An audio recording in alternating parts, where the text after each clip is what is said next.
Ikaw ba ay naghahanap ng pinakamagandang deal para sa Montero GLS Automatic? Tara, ipapakita ko sa'yo. Meron tayong bagong offer para dito sa ating 2025 Montero GLS. 65,000 na lang all-in down payment. Oo, tama kayo nang narinig. 65,000 na lang yung cash out natin para dito sa ating brand new Montero GLS Automatic. At hindi lang yan, naka-pay after 70 days pa tayo dito sa unit na to. Hindi mo ba alam kung paano magsisimula? In just 3 easy steps, may uwi mo na tong 2025 Montero GLS. Step 1, mag-fill out lang kayo ng online application together with the requirements. Second step, mag-reserve lang tayo ng preferred color nyo. At final step, third step natin, releasing na ng unit. So guys, sobrang dali lang mag-avail ng car loan. Basta kontakin nyo lang ako at akong bahala mag-assist sa inyo. Guys, iwo-walk around ko naman kayo dito sa aming 2025 Montero GLS. So ano nga ba yung mga nabago sa kanya? Halika, tingnan natin. So guys, makikita nyo dito sa kanyang front grille, bago na kanyang design at naka LED illuminated na siya. Nag-serve na rin siya as daytime running light. At dito naman po guys, makikita nyo, meron tayong daytime running light dito sa kanyang headlights. At makikita nyo to guys, diamond finish na siya. Yan, napaka-elegante. At dito naman sa ilalim, bandang ilalim naman po guys, makikita nyo, meron tayong camera dito para sa kanyang multi-around monitor or 360 camera. Yan, tas nabago rin po itong ating front diffuser. Makikita nyo po, bagong design na po yan. Yan. Tapos guys, dito naman po sa ating gilid, punta naman tayo dito sa kanyang mugs and tires. Equip siya ng 18 inches alloy wheels.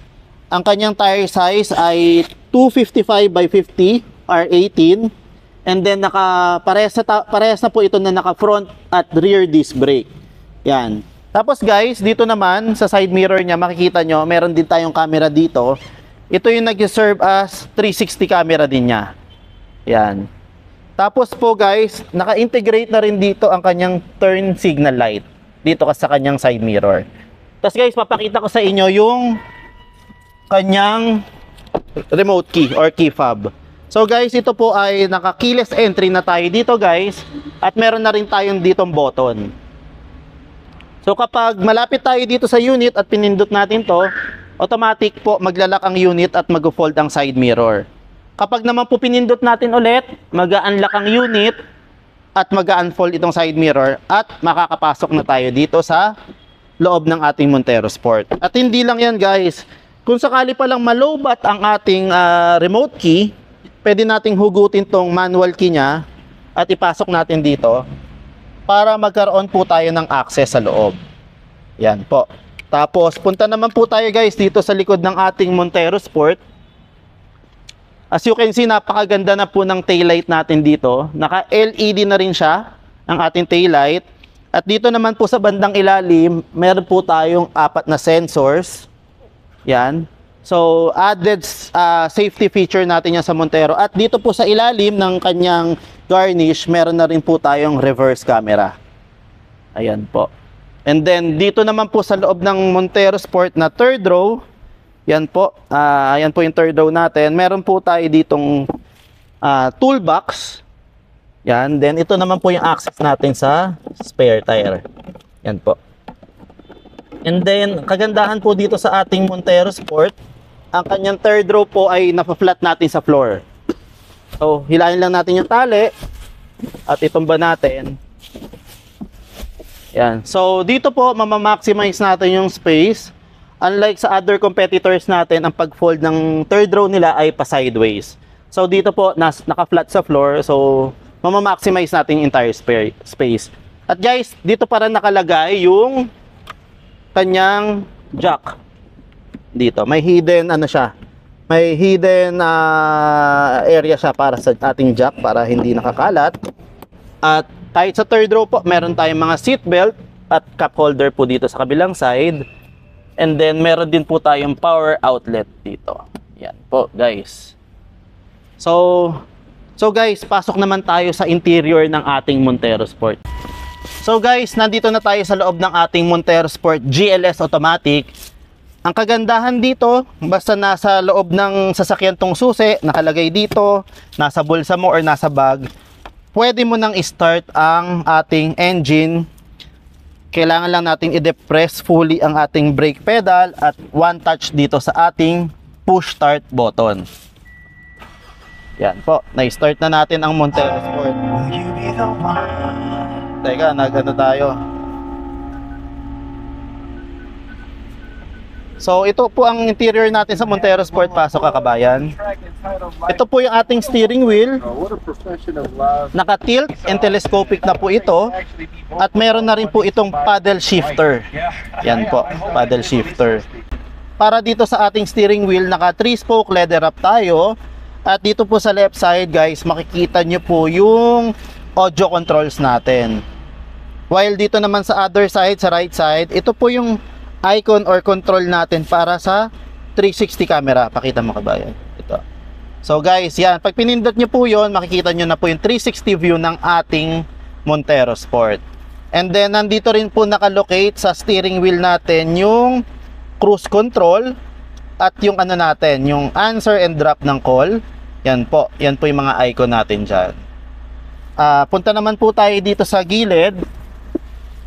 Naka central lock na po tayo at power windows syempre dito sa ating mga bintana. At makikita nyo po, nandito po nakalocate yung push start button natin. While dito naman po sa ating multimedia system natin, meron na po tayong navigation, as you can see, guys. At meron na rin po tayong nakaabang po dito na Apple CarPlay at Android Auto. Dito naman po sa aircon system natin, naka auto climate control na po tayo dito. At ito po yung mga modes natin. Yan. And then dito naman po sa baba, makikita nyo po yung dalawang slot natin para sa USB at HDMI. At meron din po tayong power outlet dito, abang natin para sa mga dashcam. And guys, dito naman tayo sa gear shift natin. Makikita nyo po, ito yung ating gear shift. Madali lang po siya i-operate. Pag ni-reverse natin, guys, mag-a-appear yung camera sa likod at yung 360 view natin. And then, pwede naman tayong pumunta dito sa drive. Pag nag-drive tayo, ito po yung standard na drive natin. Pero kapag pinush natin pa left, mapupunta tayo sa Sportronic or manual mode. Kung makikita nyo po, meron po tayo ditong plus at minus. Pwede natin gamitin yan para mag-manual mode tayo. So, tatry kong dagdagan yung speed. Itataas ko po, madadagdagan po yung ating gear. So nag second gear na siya. So babawasan ko po, mag first gear siya. Pwede rin tayo dito mag-control sa paddle shifter. Pakita mo to, kabayan. Yan, may plus at minus din tayo. Magbabago din po yung gear natin dito sa meter cluster natin. And then guys, ito isa sa pinakamagandang feature ng ating Montero, naka electronic parking brake na tayo. So wala na yung mga conventional handbrake pagdating dito sa Montero GLS natin. So push down lang natin to, madi-disengage na ang kanyang handbrake, at pull up naman natin, ma-engage siya.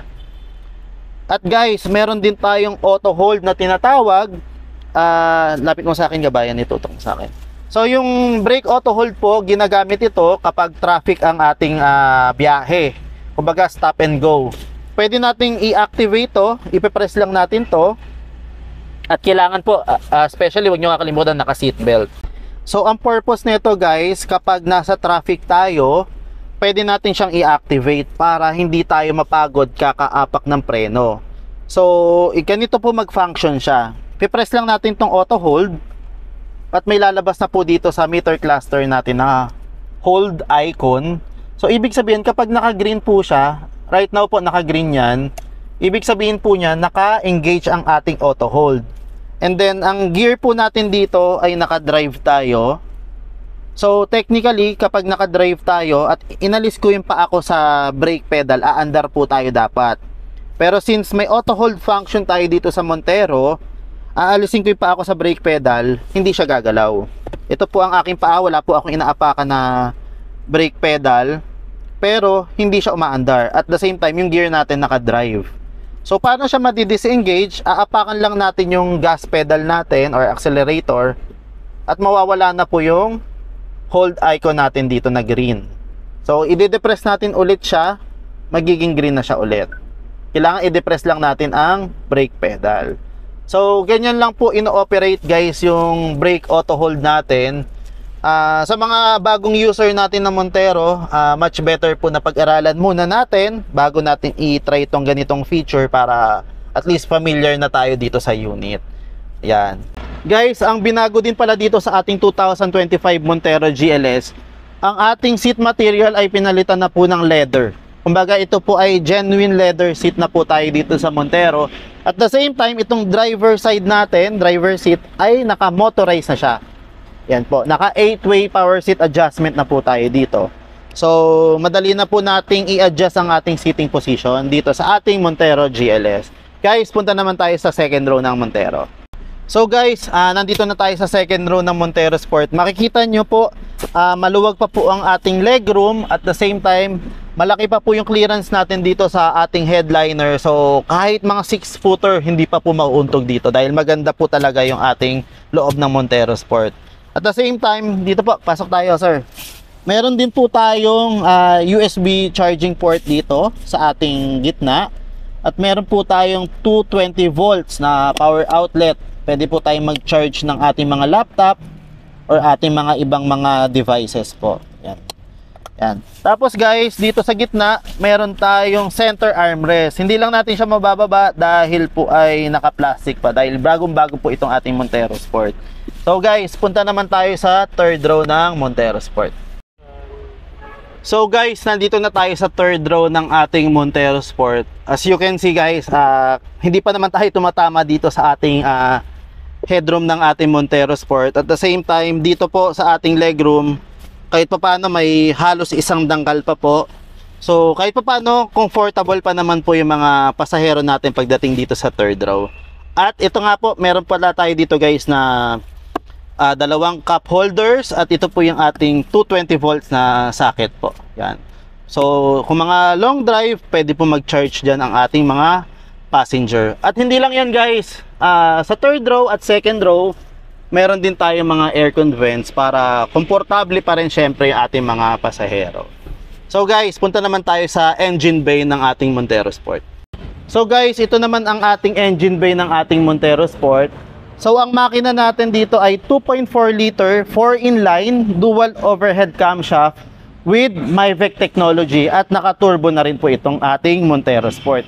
Kagandahan yan guys, mas matipid sa konsumo pero yung power nandun pa rin.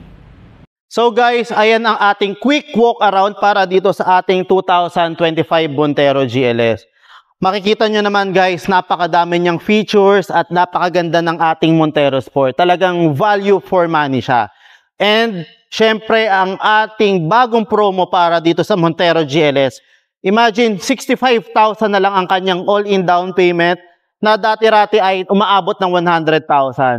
So sa mga nagpaplano dyan, ito na yung pinaka-best timing para kumuha ka ng Montero GLS. Kontakin nyo lang po ako dito sa aking number at ang aking Facebook account na Aizan Diaz para matulungan ko po kayo magkaroon ng inyong dream car. At syempre guys, sa mga first timer dyan, wag po kayong mag-alala. Ako po ang tutulong sa inyo para makuha nyo itong ating Montero GLS. Tutulungan ko po kayo from the start after ma-release ang ating unit. Kapag na-release natin ang ating mga unit, ako pa rin po ang inyong contact. Kung may mga tanong kayo regarding sa pagpa-service, sa warranty, ako pa rin po ang tutulong sa inyo.